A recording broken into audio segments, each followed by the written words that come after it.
Olá, boa noite. Veja no Brasil TV desta terça-feira, dia 5 de julho. Aumenta o número de desabrigados e de cidades em situação de emergência por causa das chuvas no Nordeste. O governo de São Paulo investiga casos suspeitos de hepatite aguda de causa desconhecida. No sertão de Pernambuco, a preocupação é com o aumento de casos de Covid. E ainda, começa a funcionar amanhã em Brasília a 5ª geração de internet móvel, o 5G. Agora, no Brasil TV.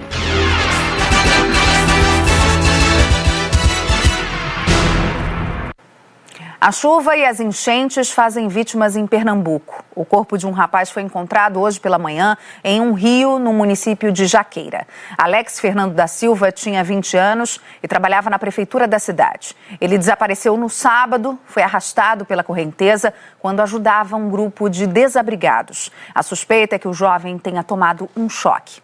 Os últimos dias têm sido de muita chuva e muito sofrimento para a população em todo o estado de Pernambuco. De ontem para hoje, o número de pessoas que precisaram sair de casa por causa das enchentes dobrou.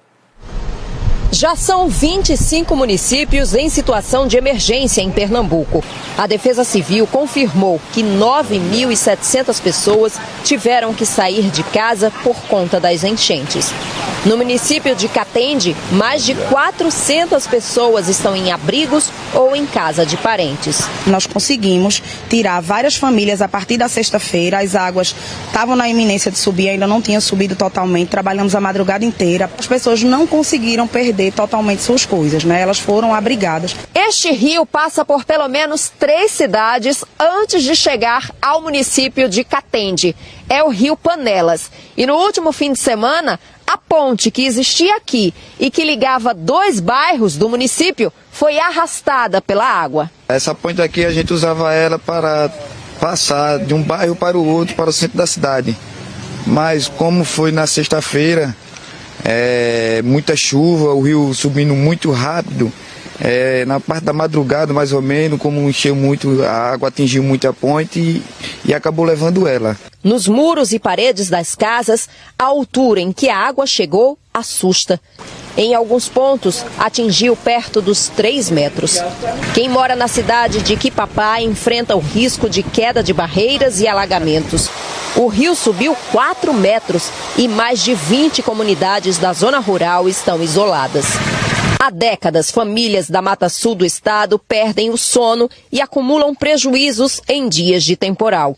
Há 12 anos, na maior enchente da região, veio a promessa da construção de 5 barragens. Apenas uma ficou pronta. Para o professor de engenharia da Universidade Federal de Pernambuco, as barragens iriam diminuir o sofrimento da população. Para não atingir as pessoas, deve evitar todo o transtorno que causa essas pessoas e também finalidade econômica, né? Uma inundação geralmente causa muito prejuízo financeiro a todas as pessoas. E aí, se terminar as barragens, com certeza a inundação, se acontecer, vai ser bem menor e vai ter bem menos prejuízos. Os moradores de toda a região somam perdas. Na cidade de Correntes, casas foram invadidas pela água.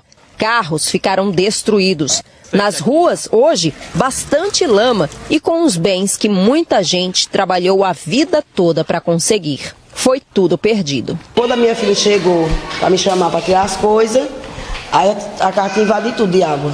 Não tinha condições mais, a água estava na cintura, não tinha condições da gente tirar as coisas, eu perdi tudo. Só de a roupa do couro, o documento e meus filhos. E já passa de 64 mil o número de desalojados em Alagoas por causa da chuva. 56 cidades estão em situação de emergência. O nível dos rios e lagoas começou a baixar, mas a lama e a sujeira impedem o retorno dos moradores às casas. Olá, amigos do Brasil TV. Já são mais de 64 mil desalojados e desabrigados nas 56 cidades alagoanas. Aqui em Maceió, o nível da Lagoa Mundaú baixou um pouco. As aulas da rede municipal voltariam hoje, mas a prefeitura decidiu adiar para a próxima segunda-feira, porque as escolas estão servindo de abrigo para cerca de 3 mil pessoas que ainda não puderam voltar para casa. Em Marechal Deodoro, na região metropolitana de Maceió, O nível da Lagoa Manguaba baixou um pouco, mas as ruas da cidade continuam alagadas. Em Rio Largo, na mesma região, a situação do Rio Mundaú ainda é de alerta. A principal via da cidade e a linha férrea continuam interditadas. Em São José da Laje, na Zona da Mata, o nível do Rio Mundaú baixou. A praça principal de São José da Laje ficou destruída. A lama e o entulho tomaram conta do ponto de encontro dos moradores. Até o mês passado já tinham ocorrido 4 mortes, mas de acordo com o boletim atualizado ontem, passou para 6 o número de óbitos no estado por conta dos temporais. Voltamos ao estúdio do Brasil TV. E a gente fala agora de um crime bárbaro em São Gonçalo, na região metropolitana do Rio.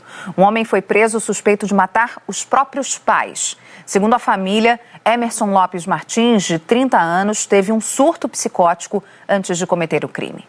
Daiana chegou por volta das 9 da manhã para reconhecer os corpos dos pais no Instituto Médico Legal de Tribobó. Ela contou que o irmão vinha tendo sucessivos surtos psicóticos depois de uma separação traumática há pouco mais de um ano. Emerson Lopes Bucher Martins já tinha sido internado 2 vezes em uma clínica psiquiátrica. Separou da esposa há um pouco mais de um ano. Com 8 meses de casado, ele descobriu que o filho não era dele. Ela pediu para separar porque estava com outra pessoa. Se separaram e ele surtou. Quando dava o surto, ele enfrentava, né? Mesmo não queria tomar remédio, então ficava violento. O crime aconteceu no bairro Sacramento, em São Gonçalo. Policiais do 7º Batalhão foram chamados para atender uma ocorrência de homicídio e encontraram os corpos de Antônio Ribeiro Martins Bucher e Maria de Fátima Lopes Santos. Logo depois, o filho deles, Emerson, de 30 anos, foi preso em uma galeria no Pacheco com a roupa ensanguentada. Testemunhas contaram que Emerson chegou ao local desorientado, sem responder às perguntas, e quando policiais se aproximaram, ele tentou fugir. Emerson foi preso com R$ 4.200 em dinheiro, um celular, documentos da Previdência Social e cartões de banco dos pais. Tentou, fugir do local. Os policiais então tiveram que usar os meios necessários ali para conter aquela pessoa, preservando ali a integridade física, tanto do abordado quanto dos policiais e de todas as pessoas que estavam passando ali naquele momento. Foi encaminhado então a DH de Niterói, onde lá o autor foi ouvido e posteriormente permaneceu preso à disposição da justiça. Emerson trabalhava por conta própria com eventos. Nas redes sociais ele tem várias fotos vestido como os super-heróis, Capitão América e também o Homem-Aranha. Os corpos de Antônio e Maria serão enterrados nessa terça. A família de 6 irmãos agora lida com a dor do crime bárbaro. A gente quer entender o que houve para ele atacar minha mãe.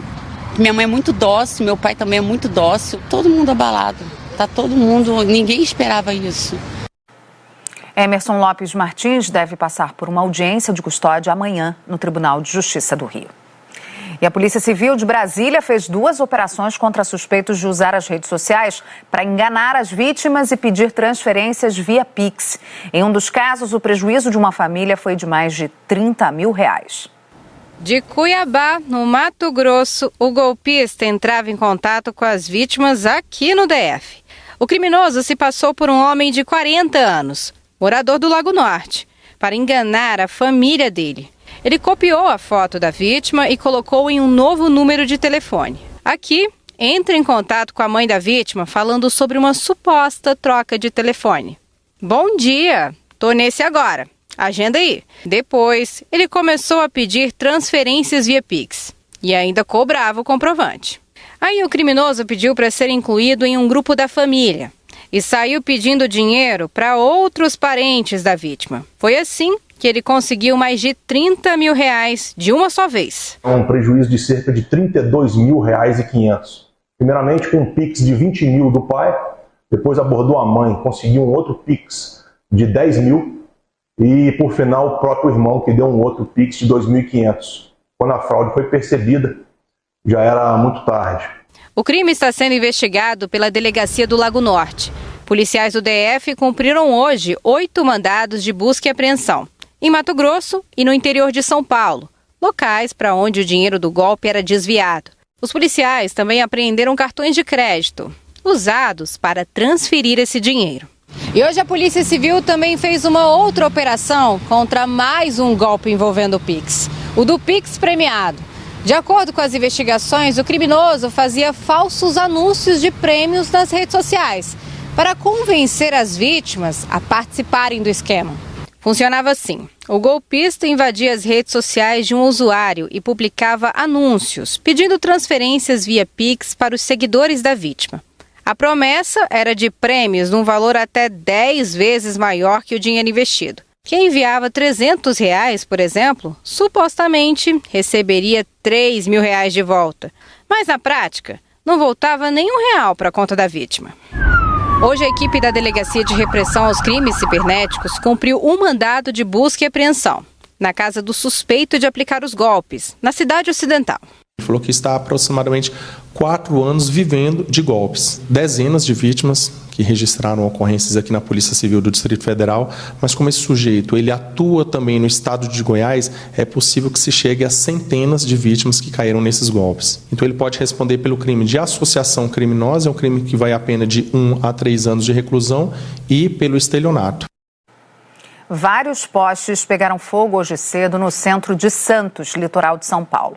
O fogo atingiu pelo menos 10 postes que ficam no chamado Centro Histórico e também na principal via de acesso do Porto de Santos, que é o maior do país. Segundo a concessionária de energia elétrica, foi registrado durante a madrugada um curto-circuito nos cabos da linha turística do bonde. Os bombeiros foram chamados e tiveram que ter cuidado redobrado para fazer o resfriamento, já que a energia ainda estava ligada em alguns postes. Muitas empresas que ficam ali próximas à área portuária ficaram mais de 6 horas sem luz e internet. E os funcionários tiveram que aguardar do lado de fora. Felizmente, ninguém se machucou, nenhum imóvel foi atingido pelas chamas. A Prefeitura de Santos informou que o funcionamento dos bondes não foi afetado. O estado de São Paulo investiga 32 casos da hepatite misteriosa. É uma forma aguda da doença de causa ainda não conhecida e tem preocupado demais médicos e autoridades de saúde no mundo todo. A hepatite é uma inflamação no fígado que pode ser causada por alguns tipos de vírus, infecções e intoxicação por medicamentos ou drogas. Os principais sintomas em todos os tipos da doença, inclusive nessa que está sendo investigada, são vômito, diarreia, náuseas, dor abdominal e pele e olhos amarelados. Os primeiros casos da hepatite misteriosa surgiram no Reino Unido em abril. Outros relatos foram aparecendo pelo mundo. A Organização Mundial da Saúde registrou 920 casos prováveis em 33 países. A doença atinge principalmente crianças e adolescentes e tem preocupado as autoridades de saúde, porque ainda não se sabe qual é o agente causador. Os quadros são semelhantes que se desenvolvem aqui na América do Sul, na América do Norte, no Reino Unido e outros países da Europa. Clinicamente, são crianças, em geral, entre 5 e 14 anos de idade, que desenvolvem um quadro agudo de hepatite, com muita alteração laboratorial e algumas vezes levando a uma insuficiência hepática. O que chama a atenção dos médicos é que as crianças saudáveis desenvolveram a hepatite aguda misteriosa, o que não é comum. Especialistas investigam várias hipóteses, entre elas a possível relação com a Covid-19 e também com o adenovírus, encontrado em muitos pacientes. Em 2/3 dos casos, esses vírus está presente, mas a gente não consegue identificar este vírus como um agente causal mesmo, porque a gente não encontra a presença dele nesse fígado doente. Tratamentos de hepatite, na maior parte das vezes, eles não são tratamentos específicos, eles são tratamentos só de suporte, de tratar os sintomas e de acompanhar a criança, acompanhar a evolução da criança e dar todo o suporte que ela precisa para isso. Eventualmente, as hepatites podem evoluir para formas mais graves, mas é eventualmente. Então, o alerta é esse. Se uma criança apresentar sinais e sintomas de hepatite, levar para atendimento médico. Até agora, nenhum dos casos investigados em São Paulo foi confirmado. E os médicos dizem que é sempre importante que crianças e adolescentes estejam com a vacinação em dia contra hepatite, sarampo e Covid. Os números de casos de Covid-19 voltaram a crescer no sertão de Pernambuco. As cidades de Cabrobó, Araripina e também Salgueiro registraram aumento e as equipes de saúde pedem colaboração da população para reforçar a vacinação contra a doença. Cabrobó teve 2 casos de Covid registrados em todo o mês de maio. Em junho, esse número subiu para 83. Para a secretária de saúde do município, Mariane Mororó, o aumento pode ter sido causado pelo retorno dos festejos juninos. No município, a maior festa foi no São Pedro, no fim do mês. Então, esses números ainda podem subir. Mesmo que tenha sido pouco, por enquanto, ainda o nosso, mas creio que não deixa de ser devido a essas festividades e ter aumentado esses casos. E as cidades vizinhas, todas elas tiveram festas, nossa população participa muito das festividades das cidades vizinhas. Outro município que também realizou festejos juninos e que já contabiliza um aumento de casos de Covid é Araripina. Em maio foram 11 casos, junho 429, 82 só na última semana do mês. Este aumento no número de casos de Covid se repetiu em outros municípios de Pernambuco, que encerrou o mês de junho com 39.120 novas infecções da doença. Este número é 184% maior do que o registrado no mês anterior, maio, 13.793. Em Salgueiro, no mês de maio, foram 200 novos casos registrados.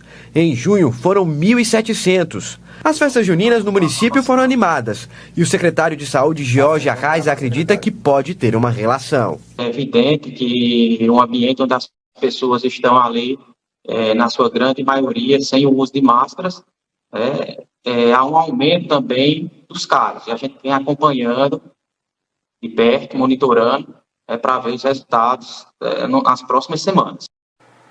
O vereador Gabriel Monteiro, do PL do Rio, virou réu pela segunda vez. Agora pelos crimes de importunação e assédio sexual contra uma ex-assessora. Gabriel Barreira tem os detalhes.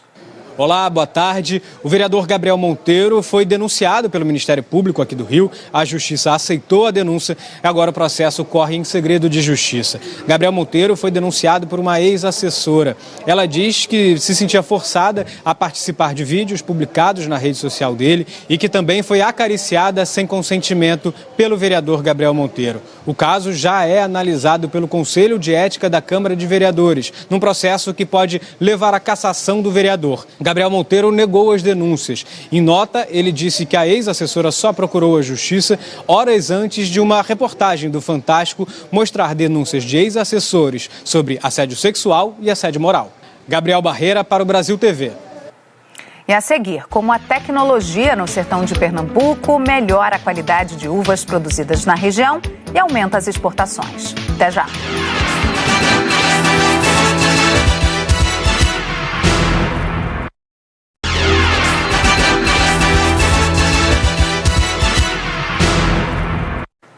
Brasil TV de volta falando da 5ª geração de internet móvel, o 5G, que começa a funcionar amanhã em Brasília. A capital federal será a primeira cidade do país a contar com a tecnologia. O 5G é a 5ª geração da internet móvel. É o padrão de tecnologia mais rápido e atual para redes móveis e de banda larga que as empresas de telefonia celular começaram a implantar como sucessor das redes 4G. Para quem está sempre conectado no celular, a velocidade na transmissão de dados e a qualidade do sinal prometem ser muito melhores. Para o usuário, a internet vai ficar mais veloz, com mais qualidade, né? Porque ele vai ficar mais tempo conectado, uma disponibilidade do serviço em maior tempo, maior abertura, maior abrangência de cobertura também. E tem uma questão importante que é a velocidade, que vai ser praticamente, talvez 20 vezes, dependendo do onde ele se encontra, né? Do local que ele se encontra, 20 vezes superior ao que se tem hoje a nível de 4G. Brasília vai ser a primeira cidade do país a receber a tecnologia.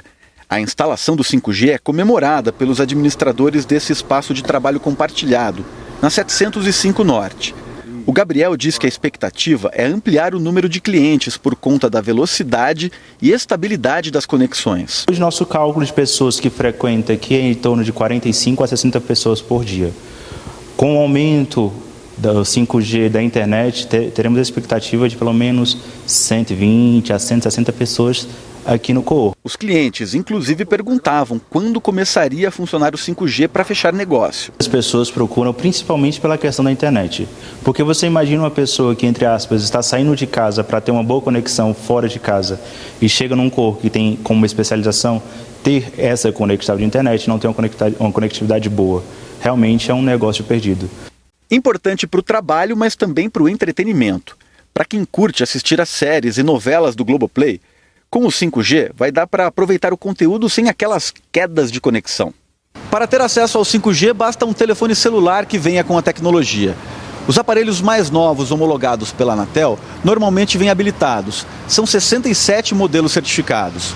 Segundo as operadoras de telefonia, também não é preciso que os clientes atualizem os planos de dados para acessar o 5G.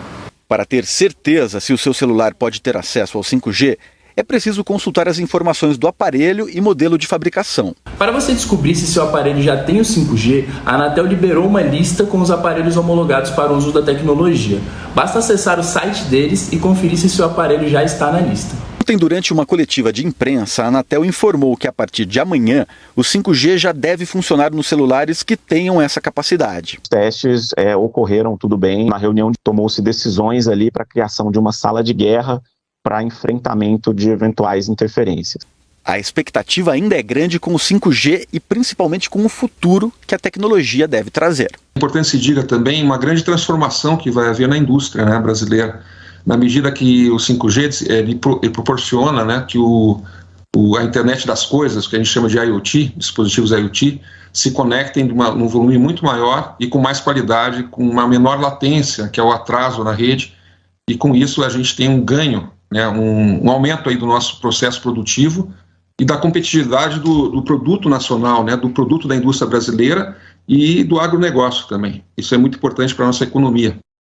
Tecnologias desenvolvidas por um laboratório de Petrolina estão melhorando a qualidade das frutas produzidas no sertão de Pernambuco, ampliando a capacidade de exportação. O Paulo Ricardo Sobral esteve lá e vai mostrar para a gente como é que são feitas essas análises. Era difícil para seu Fábio plantar uvas 15 anos atrás. Nós não tínhamos parâmetros adequados para a cultura. Então trabalhávamos muito de forma empírica, sem um conhecimento de fato da necessidade, da demanda que a cultura exigia para altas produtividades e qualidade como nós desejávamos. Tinha muito prejuízo? Muitos prejuízos, porque muitas das vezes a fruta ela era rejeitada por estar com um padrão de qualidade inferior à exigida pelo cliente. Hoje a realidade é outra. Desde 2019, a plantação dele recebe prêmios anuais de excelência de qualidade. Então hoje a gente consegue ser muito mais detalhista e entender de que forma a gente vai conseguir ter com essa fruta maior longevidade. Então isso foi tecnologia que a gente conseguiu absorver nesse tempo, viajando, buscando informações fora do país, então isso para a região como incremento de qualidade. Então esse é o ponto-chave para a gente conseguir uma fruta de excelência. Na maior região exportadora de uvas do Brasil, produtores estão seguindo uma rota de qualidade para que as frutas que saem daqui sejam as melhores consumidas no mundo. Este percurso começa nos laboratórios. A primeira análise é a do solo. Através da análise de solo, ele vai saber a quantidade de nutrientes que tem no seu solo e assim fazer as devidas correções, melhorando também sua produtividade. Tem também a análise da gema, essa pequena estrutura de onde brotam os cachos de uva. O produtor vai ter, em mãos uma ferramenta muito importante para ele, para na hora da poda ele determinar a quantificação de cacho por planta. Isso vai ajudar para que o agricultor não tenha de repente um prejuízo fazendo uma poda errada? Sim. Ele vai minimizar, o custo dele também. A novidade agora é a análise de elemento ligado, uma técnica americana voltada para as células da fruta. Nesta metodologia, a análise é feita diretamente nas uvas, mangas, melões e tomates, cerca de 10 dias antes da colheita. O objetivo é saber se a quantidade de nutrientes disponíveis é a necessária para que o fruto suporte grandes distâncias ou um maior tempo de exposição em câmeras frias ou prateleiras. Isso vai permitir aos produtores do Vale do São Francisco que consigam exportar sua fruta com muito mais tranquilidade e buscar novos mercados mais distantes, como por exemplo a Ásia, sendo esta análise feita exclusivamente por este laboratório em todo o Brasil. Mais de 400 pequenos e grandes agricultores trabalham com essa tecnologia atualmente. Essa cooperativa de exportadores de uvas já planeja voos mais altos. Queremos chegar em países mais distantes. Na realidade, o objetivo da empresa é aumentar os mercados. E dentre eles, o mercado asiático, que 2/3 da população mundial está lá. Então, dentro desse mercado asiático, o sudeste asiático, e chegar na China, lógico. Essa tecnologia nos vai permitir obter um resultado prévio para poder saber qual é o lote que a gente vai poder exportar para a China. Brasil TV fica por aqui. Outras notícias logo mais no Jornal Nacional, às 8h30 da noite, hora de Brasília. Excelente noite para você.